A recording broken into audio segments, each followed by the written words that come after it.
Здравейте хора, днес ви показвам любимите си продукти на марката SheGlam на Shein.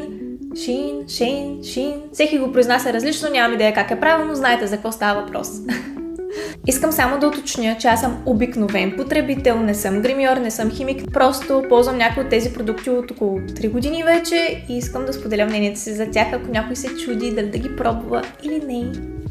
Аз съм огромен фен на ружове. Аз съм от тия, които имат blush blindness. Този ми е абсолютен фаворит. Това ми е втората или третата опаковка от него. Страшно много харесвам.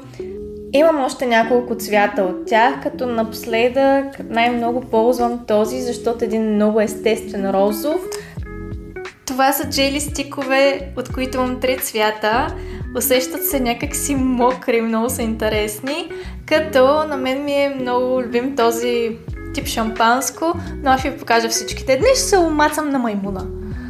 От това червил си поръчах 3 цвята да ги пробвам, като задържах само Rule Breaker, защото мисля, че ми седи много добре, в момента съм с него, изглежда много естествено, обаче трябва да знаете, че тия червила са малко като разтопени.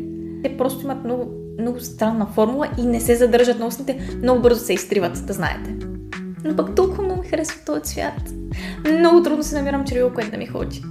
За този тип лип плъмър имаше страшно много видеа в социалните мрежи. Ползвах на SheGlam само такъв тип продукт.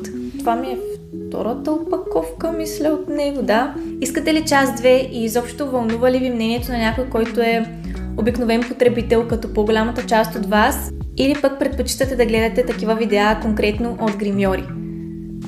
И искате или не част 2, ще има такава най-вероятно, защото в момента чакам да ми дойдат още гримове от Shein.